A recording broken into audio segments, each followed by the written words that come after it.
Welcome to my channel. അപ്പോൾ ഇന്ന് ഞാൻ വന്നേക്കുന്നത് ഒരു പഴംപൊരിയുമായിട്ടാണ്. ഇത് ഞാൻ രണ്ട് തരത്തിലാണ് ഉണ്ടാക്കിയേക്കുന്നത്. ഇത് തനി നാടൻ രീതിയിലുള്ള പഴംപൊരിയാണ്. ഇത് കുറച്ചൊരു മോഡേൺ ആയിട്ടുള്ള പഴംപൊരി. അപ്പോൾ ഇതെങ്ങനെ ഉണ്ടാക്കുന്നതെന്ന് നോക്കിയാലോ. അപ്പോൾ നമ്മുടെ പഴംപൊരിക്ക് വേണ്ട സാധനങ്ങൾ എന്തൊക്കെയാണെന്ന് നോക്കിയാലോ. ഞാനിവിടെ രണ്ട് പഴമാണ് എടുത്തേക്കുന്നത്. ഇത് നന്നായിട്ട് പഴുത്ത പഴമാണ്. നന്നായിട്ട് പഴുത്ത പഴമാട്ടോ നമ്മുടെ പഴംപൊരിക്ക് ഏറ്റവും നല്ലത്. അപ്പോൾ നല്ല മധുരം ഉണ്ടാവും. ഇനി ഒരു ബൗൾ എടുക്കുക. അതിലേക്ക് ഒരു അര കപ്പ് മൈദ ചേർത്ത് കൊടുക്കാം.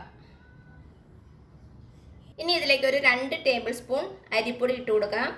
അരിപ്പൊടി ഇടുന്നത് നമ്മുടെ പഴംപൊരിക്ക് നല്ലൊരു ക്രിസ്പിനെസ് കിട്ടാൻ വേണ്ടിയിട്ടാണ്.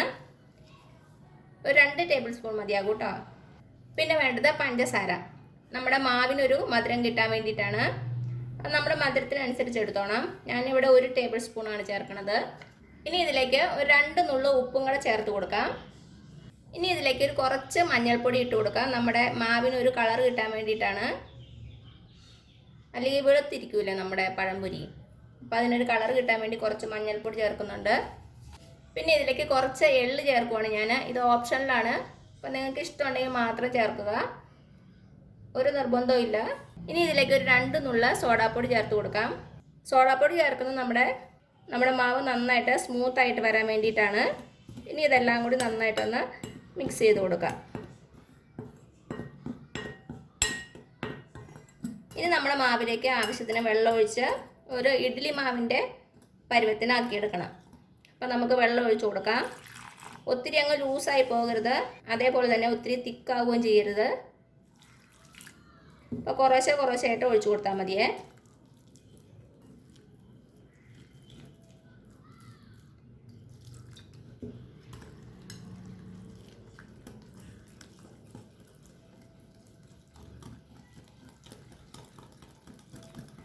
കട്ടയൊന്നുമില്ലാതെ നന്നായിട്ടൊന്ന് ഇളക്കിയെടുക്കുക.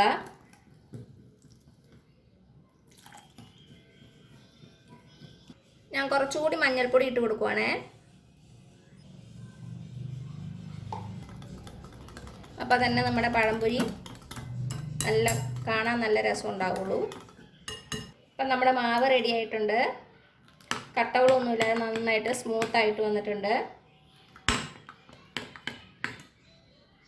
ഈ ഒരു പരുവത്തിനെടുത്താൽ മതി കേട്ടോ. ഒരു ഇഡ്ഡലി മാവിൻ്റെ പരുവം.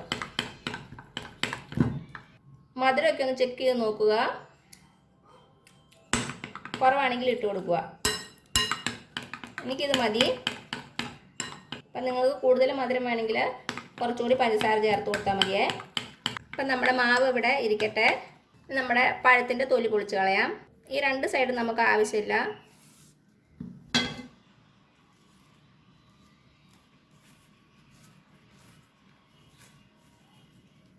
ഇനി നമ്മുടെ പഴം ഒന്ന് കട്ട് ചെയ്ത് കൊടുക്കാം.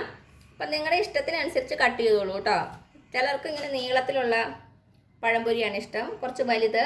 ഞാനിപ്പോൾ ഇത് ഒരു പഴം 2ആയിട്ട് മുറിച്ചിട്ട് പഴംപൊരി ഉണ്ടാക്കുന്നത്. ഇനി ഇത് നമുക്ക് ചെറിയ കഷ്ണങ്ങളാക്കണം.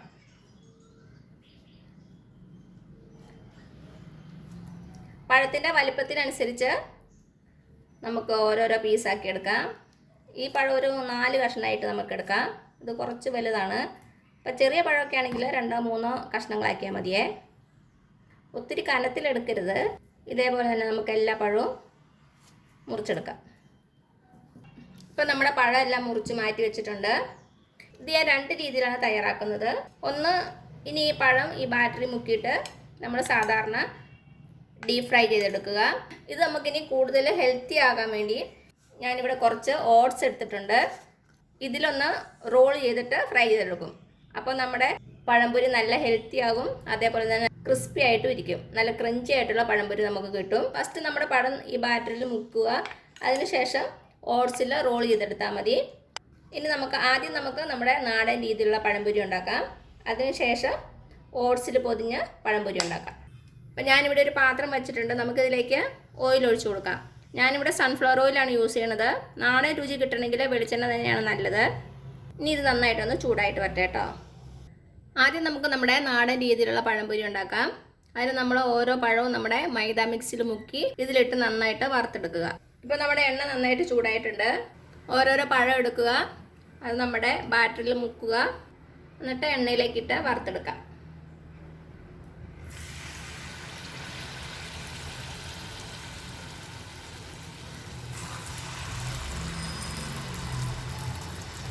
ഇനി തീ ഒരു മീഡിയം ഫ്ലെയിമിൽ വയ്ക്കുക. ഇനി നമ്മുടെ പഴം നന്നായിട്ടൊന്ന് ഫ്രൈ ആയിട്ട് വരട്ടെ കേട്ടോ. ഇട്ട ഉടനെ ഇളക്കരുത്, കുറച്ച് നേരം ഒന്ന് റെസ്റ്റ് ചെയ്യാം.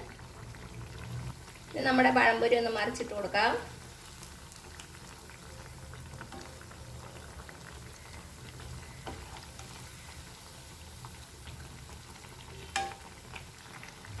അപ്പം നമ്മുടെ പഴംപൊരിയൊക്കെ മറിച്ചിട്ട് കൊടുത്തിട്ടുണ്ട്. ഇനി ആ വശം കൂടെ ഒന്ന് ഫ്രൈ ആയിട്ട് വരട്ടെ.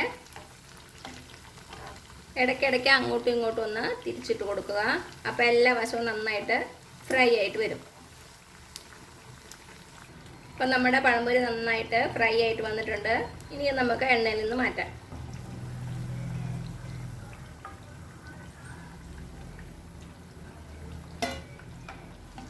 ഇനി നമ്മുടെ ഓട്സ് കോട്ടിങ്ങുള്ള പഴംപൊരി ഉണ്ടാക്കാം. കുറച്ച് ഓട്സ് നമുക്കൊരു പാത്രത്തിലേക്ക് എടുക്കാം. അതിനുശേഷം നമ്മുടെ ബാറ്ററിൽ നമ്മുടെ പഴം മുക്കുക.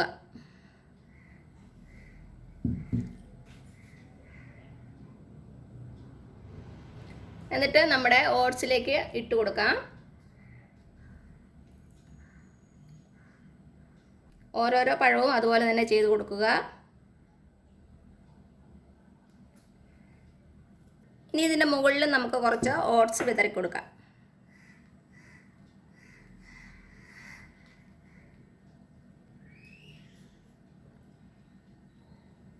ഇത് നല്ല ഹെൽത്തി ആയിട്ടുള്ളൊരു പഴംപൊരിയാണ്. ഓട്സിൻ്റെ ഗുണങ്ങളൊക്കെ നമുക്ക് ഈ പഴംപൊരിയിലൂടെ കിട്ടും. കുട്ടികൾക്കൊക്കെ ഓട്സ് തനിയെ കൊടുത്താൽ നിങ്ങൾ കഴിക്കുകയല്ലോ. ഇങ്ങനെ ഉണ്ടാക്കി കൊടുത്തു നോക്കൂ. ഇങ്ങനെ ചെയ്യുന്ന കാരണം നമ്മുടെ പഴംപൊരി നല്ല ക്രിസ്പി ആയിരിക്കും. അപ്പോൾ പിള്ളേർക്കൊക്കെ നന്നായിട്ട് ഇഷ്ടപ്പെടും. ഇപ്പം നമ്മുടെ പഴംപൊരി ഓട്സിൽ നന്നായിട്ട് കോട്ടായിട്ടുണ്ട്. ഇനി നമുക്ക് എണ്ണയിലിട്ട് ഫ്രൈ ചെയ്തെടുക്കാം. ഓരോരോ പഴംപൊരി നമുക്ക് എണ്ണയിലേക്ക് ഇട്ട് കൊടുക്കാം.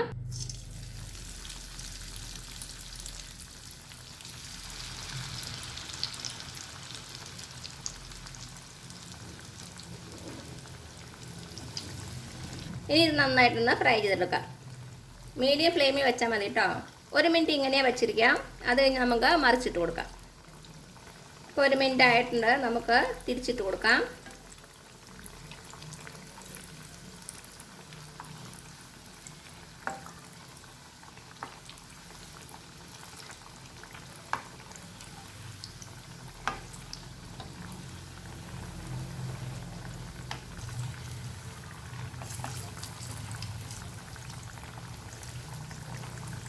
ഇടയ്ക്കിടയ്ക്ക് തിരിച്ചും മറിച്ചിട്ട് കൊടുക്കുക. കരിഞ്ഞു പോകാതെ നോക്കണേ. പെട്ടെന്ന് ആയിക്കോളും. ഇപ്പോൾ ഇതും റെഡി ആയിട്ടുണ്ട്. നമുക്ക് എണ്ണയിൽ നിന്ന് മാറ്റാം. ഉണ്ടോ, കാണാൻ തന്നെ നല്ല രസമില്ലേ? കഴിക്കാനും അതേപോലെ നല്ല ക്രിസ്പിയാണ്, നല്ല ടേസ്റ്റിയുമാണ്, നല്ല ഹെൽത്തിയുമാണ്. ഇപ്പം നമ്മുടെ പഴംപൊരി ഒരു സെർവിങ് പാത്രത്തിലേക്ക് മാറ്റിയിട്ടുണ്ട്. അപ്പോൾ എല്ലാവരും ഒന്ന് ട്രൈ ചെയ്ത് നോക്കണം. ഇത് നമ്മുടെ തനി നാടനായിട്ടുള്ള നമ്മുടെ ചായക്കടയിലൊക്കെ കിട്ടുന്ന തരത്തിലുള്ള പഴംപൊരിയും ഇത് കുറച്ച് മോഡേൺ ആയിട്ടുള്ള എന്നാൽ ഹെൽത്തി ആയിട്ടുള്ള പഴംപൊരിയും. അപ്പോൾ ഇത് രണ്ടും തയ്യാറാക്കി നോക്കൂ. എന്നിട്ട് അഭിപ്രായങ്ങളൊന്നും അറിയിക്കാൻ മറക്കരുത്.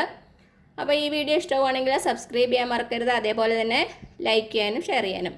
ഇനി പുതിയൊരു വീഡിയോ ആയിട്ട് വരുന്നവരേക്കും thank you so much. By.